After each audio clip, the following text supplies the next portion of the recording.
What up, guys? So we got a question from a newly minted brown belt named Evan, who's also a hobbyist, and he's having a case of the brown belt blues.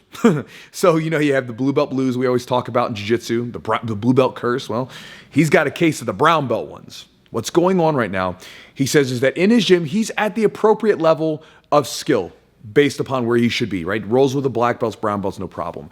But what happens is he gets online, right? And he starts looking at the people that are out there rolling, some of these competition youngins that are out there doing, purple belt, brown belt, even blue belt competitions. And he watches them and sees the things that they're doing in these competitions and goes, I'm not at that level. And he feels kind of bad about it because he's like, I'm a brown belt. I should kind of know what these guys are doing. But in some cases, I have no clue what these guys are doing, especially when it comes to the inversion stuff. So he sends me the message saying he's having a bit of the imposter syndrome about this issue with these competitor types. And he's asking me what I would do to sort of deal with the doubts that he has about his rank. So Evan, thank you for the question, bro. And so check this out. I'm going to give you two ideas to chew on today. One idea you may not like much, and the second idea I think will hopefully be reassuring to you because I've had these same kind of worries at different periods of time in my jiu-jitsu. So first off, the first idea that I want you to understand is this difference between the hobbyist and the competitor. When I say competitor, I'm talking about people that are competing a lot. If you occasionally compete, there's nothing wrong with it, but I'm talking about like competing all the time when I say that competitor. That's the distinction. So when you compare these two, I don't care if you're a competitor yourself, if you like competing or whatever, it doesn't matter. But if you've been around jiu-jitsu long enough, you will probably agree with me that if you put a competitor into your room versus a hobbyist, typically the competitor is going to win. They're tougher. You can take a purple belt competitor and they're going to be as tough as your club level black belts. I mean, it's a different thing, right? Now, why is that? Well, yes, they're a lot of times younger. They're training a lot more, right? They have less responsibilities in most cases because they're just doing that thing. But I think there is a mindset shift that happens when you're competing all the time that a lot of people don't think about. Consider the military versus the civilian world for a second, right? When you think about, let's say, the U.S. military, for example, they have a history of being very adaptive and innovating and using new technologies very early in comparison to the civilian world. So, for instance, like cars. They were using those before the Model T came out. They were using them well in the beginning because they looked at them and thought, well, we can put guns on this thing, right? Planes were the same way. They were like buying planes before anybody cared about them because they're like, well, we could, scout out the battlefield. We could strap bombs on this thing. Nuclear energy, the predecessor to the internet. They were all over it very early. So why is that? Why are they so quick to adopt these things? Well, think about it. They have big problems, right? They have big problems that they have to deal with. They're playing this high-stakes game of problem solving. And so there's big incentives driven by fear of being obliterated or wiped out or, whatever it might be, to have new ways to solve problems and to be innovative. It's a fear that the civilian world can't quite replicate. This business wants to increase market share and grow its business or whatever it is, right? Yeah, but you're not trying to be wiped out. Also, too, the military typically gets almost, during a crisis time, sort of gets like endless amounts of resources. Again, you can't really replicate that. Now, here's where I'm going with this. Compare a competitor to a hobbyist.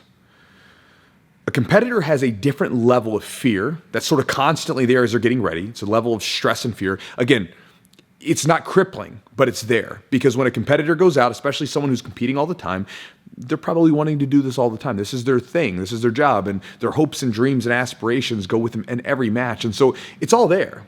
It's a big deal to them. And so when they're training, they have that drive behind them caused by fear and stress to develop new weapons, to improve, to do all these things because they have to innovate their game because they don't want to go out there and underperform. I know that anytime for me, for instance, anytime I had a fight or an MMA fight or a jiu-jitsu competition, my game always jumps because there's this fire underneath me that like, I gotta go. I have to get better. I have to improve because I don't want to go out and underperform. And so I always had these jumps in my game. I always noticed it. And it gives you a motivation, a level of motivation that you just can't replicate as a hobbyist, right? Or even like when I'm not getting ready for a competition, I can't drum up that same focus that I can for getting ready for a competition during my like fun time because, I'm enjoying this and I'm making new, trying new stuff. That's great, but it doesn't give you that level of like focusing in on things that you get from a competition, right? And so again, hobbyists don't have that. And so, of course, these younger people, these people that are focused on competitions, they're going to be more innovative. They have to be. They're getting ready to put themselves out on the line for a competition. They have to be ready for these things, just like the military versus civilian world, right? And so for you, the first thing that I would get you to chew on is to not compare yourself to a competitor, because typically competitors are going to be better than hobbyists. It's just the way it is. They're putting themselves into situations that hobbyists are not putting themselves into. That's it. Now, by the way, I know you don't plan to compete, and for anybody else that doesn't plan to compete, understand I'm not an elitist when it comes to this stuff. Like, I don't look down on hobbyists, right? Hobbyists are great. I'm actually glad that we made this sport and martial art more accessible to people, because again, it means so many different things to so many different people. Sure, there's knuckle draggers like me that just want to like battle it out, have hard rolls, go compete in jiu-jitsu or MMA, whatever it was.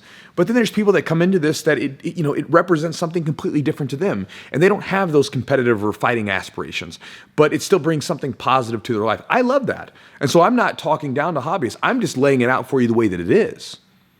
And I know sometimes people will say, well, John Danaher didn't compete, and he's amazing. Well, he is amazing, but he's also a coach to competitors.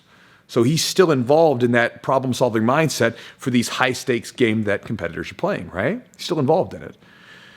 So that's the first idea. Don't compare yourself to competitors, because typically competitors are going to be better than you. And again, your purple belt who's a competitor is typically going to be just as tough as your club-level black belt, if not tougher in some cases. Now, the other idea to chew on is that you don't need to know all that inversion stuff. You were talking about being worried about all the inversion stuff. You don't need to know it, bro. There's going to be so much jiu-jitsu that you're never going to play around with, right? There's just so much to know. Like for me, for instance, I know that there's a lot of, I know how to play inversion for like guard retention, but ambulance. It always distracts me. I can't keep doing the video until it's gone. Ambulance. There it goes. So there's going to be a lot of stuff that you don't play with. Because again, me, for instance, I don't play a lot of inverting. I don't like it. I'm damn near 40, so I don't want to fold in half all the time. Use a little bit for guard retention. That's about it. Here's the deal, though. I've went against all kinds of people that have really good inverting abilities. They know all kinds of stuff I don't know how to do, and I still beat them. Or I'm still able to outroll them, right? They sometimes get the better of me, of course, too, but again, I've had no problem with them. Understand that you don't need to know everything in jiu-jitsu. Nobody really is going to know everything there is, and to be an effective jiu-jitsu practitioner, a brown belt, black belt, whatever, you don't need to know everything. And also, too, you're a brown belt, and again, I've been in this stuff for almost 20 years now, and I've been a black belt since 2011. Like, it's a long time, right? And so I even realized, even my black belt knowledge, I was still kind of a baby at that point. And so again, I've been there before, because I remember being a black belt and realizing like, God, I don't know all this stuff. It's all right, man. Patience. It's okay. You're not going to know everything anyway. And remember, you're a hobbyist. This isn't your full-time gig. So there's going to be a lot of things that you're just not going to grasp because you don't have the time. So again, you can still be an effective jiu-jitsu practitioner.